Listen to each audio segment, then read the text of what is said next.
tempat kita bahas hal-hal cerdas dengan cara yang santai. Hari ini aku, Almira, sebagai host pada podcast kali ini akan membahas sesuatu yang kelihatannya jadul banget nih, tapi ini super penting loh. Kira-kira apa sih pembahasan kita kali ini? Sebelumnya kita panggil dulu 3 narasumber kece kita.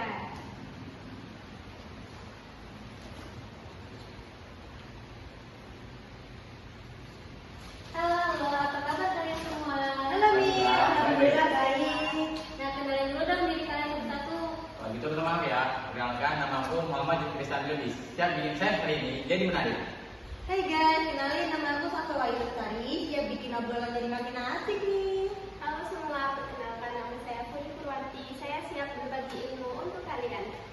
Nah, kalian berasal dari sekolah mana sih? Kami berasal dari SMA Negeri Ini bapak ini. Wah, pantes kece-kece banget orang-orangnya. Dadah. Nah, kita mau bahas tentang apa sih ini? Nah, kita seperti yang kamu lihat di depan Mir, kita bakal bahas yang namanya atom Mir, yang mengenai pelajaran IPA. Itu kimia ya. Kimia. Siapa gurunya kimia? Bu Reja dong. Yang guru super duper kece itu loh, dan juga cantik sekali. Oh, Bu Reja. Iya, tahu aku. Langsung aja kita masuk ke materinya. Kamu tahu nggak sih apa yang kita hidup sekarang ini? Yang kita hidup sekarang ini udara, San. Tuh. Nah, itu dia pembahasan kita Mir. Udara itu mengandung yang namanya atom. Reja, cangkir, itu termasuk atom juga loh. Tubuh kita juga. Jadi atom itu apa sih? Simpelnya atom itu menyusun segala materi yang ada di dunia ini, terdiri dari proton dan neutron dan elektron yang mengelilinginya. Wah, jadi semua yang ada di dunia ini terbuat dari atom ya? Nah, bener banget Mir. Semua ini yang ada di bumi itu mengandung yang namanya atom. Ibarat nih kita mau bikin kue bolu kan, bahan dasarnya kan tepung.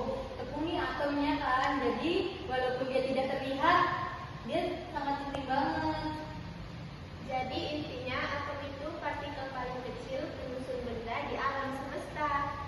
Oh iya, atom itu kan ada modelnya nih. Emang model atom itu cuma ada satu ya? Loh, tidak Mir. Perkembangan model atom tandai dengan munculnya beberapa model atom yang berbeda, seperti model atom Rudolf, Thomson, dan Dalton. Oh, kayaknya aku penasaran deh sama atom Thomson itu. Coba deh kalian jelasin dulu. Berarti pembahasan kita kali ini tentang atom Thomson ya?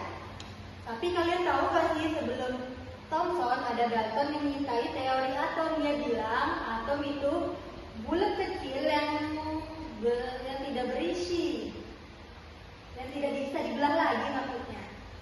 Aku jadi makin penasaran ya sama atom Thomson. Coba deh kalian ceritain dulu. Jadi gini Mir, pada tahun 1897, Thomson mengajukan eksperimen. Dia melakukan eksperimen dengan tabung sinar katoda. Anggap aja seperti tabung sinar leon lah. Di dalam eksperimen itu, dia menemukan partikel-partikel kecil berbuatan negatif yang kita kenal sekarang sebagai elektron. Jadi Thomson orang pertama loh yang bilang, hey atom itu masih bisa dibelah lagi loh. Betul, kalau Dalton bilang atom itu bakso utuh, Thomson bilang enggak. Bakso Thomson Thomson bilang enggak, di dalam bakso ada kejunya. Jadi atom ternyata itu bukan cuma bola utuh. Lagi jadi bikin lapar ya. Jadi intinya Thomson itu kayak buat plot twist di dunia sains ya. Nah, aku pernah dengar nih, setelah nemuin elektron, katanya Thomson itu buat modelnya. Coba kalian jelasin. Jadi gini nih, menurut Thomson, atom itu kayak bola besar yang bermuatan positif dan ada elektron-elektron yang mengisi di dalam bola tersebut. Terus karena ada muatan positif dan negatif yang seimbang, atom jadi netral nih. Betul, nah model ini dikenal sebagai Plang puding model atau di Indonesia kan sebagai roti kismis. Adonan roti bermuatan positif dan kismisnya bermuatan negatif.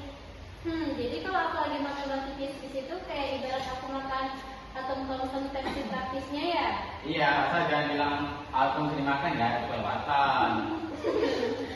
Tapi idenya Thomson ini unik sih, dia bikin analogi makanan biar gampang dibayar. Nah, atom Thomson itu pasti ada kelebihan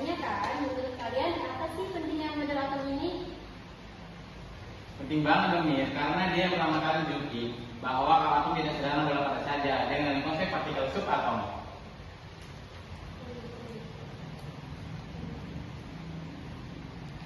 Jadi Thomson itu kayak pembuka pintu ya. Kalau nggak ada dia, mungkin ilmuwan selanjutnya nggak bakalan mikir lebih dalam. Setuju, kalau Dalton bikin pintu yang terkunci, Thomson datang bawa kunci duplikan, jadi pintunya bisa dibuka untuk lebih dalam lagi nih. Bagus tuh analoginya. Jadi meski modelnya itu simpel banget, tapi kontribusinya gede-gede banget ya. Nah, setiap ada kelebihan itu pasti ada kelemahan kan ya. Katanya atom Thomson ini sering banget ditinggalin. Kenapa ya bisa kayak gitu?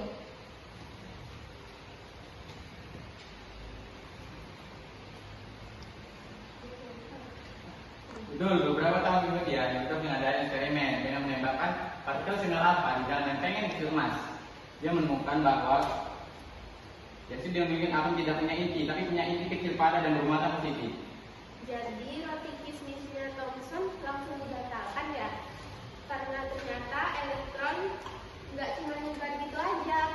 Iya, jadi bayangin gini, Thomson bilang atom kayak roti kismis, Newtonnya datang bilang salah, roti ini punya biji salah di tengahnya. Analoginya jadi makin random aja nih.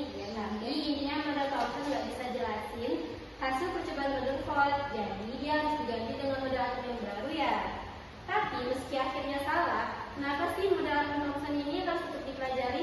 Ini Mir, karena sains itu bertahap. Setiap teori lama, meskipun nanti direvisi atau salah, tetap dari pijakan untuk teori berikutnya. Kalau nggak ada Thomson, mungkin Rudolf nggak akan pikiran untuk dicoba lagi. Kayak belajar jalan sama ibu. Thomson ibarat ibu yang ngajari anaknya jalan. Atau kayak mantan, walaupun nggak berlanjut, tapi pernah berperan di dalam hidup kita nih.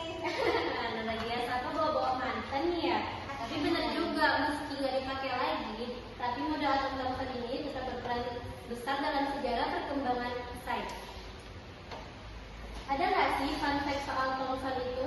Ada Mir, Thomson itu juga bukan penemuannya elektron aja loh, tapi dia juga dapat Nobel Fisika pada tahun 1906 gara-gara penelitian tentang konduksi listrik dalam gas. Wah keren, berarti dia nggak terkenal cuma gara-gara roti kismisnya doang dong. Wow, dan lebih keren lagi anaknya Thomson juga dapat Nobel Fisika, jadi keluarga mereka kayak keluarga Nobel nih. Wow, jadi kayak keluarga yang kalau lebaran ngumpul itu bukan bahas politik, tapi bahas tentang sains ya. Jadi kesimpulannya, meskipun model atom Thomson ini udah nggak perlu lagi dipakai, tapi dia itu berperan penting loh teman-teman. Intinya jangan remehin kismis deh. Dan jangan remehin mantan ya. Maksudnya jangan kita remehin teori lama, karena teori lama itu justru itu lebih penting. Belajar sains itu kayak mantan, kayak makan atau kismis, kadang manis, kadang asam, tapi selalu ada pelajaran di dalamnya. Oke sobat podcast, sampai situ dulu podcast kita pada hari ini. Semoga bisa dapat kebayang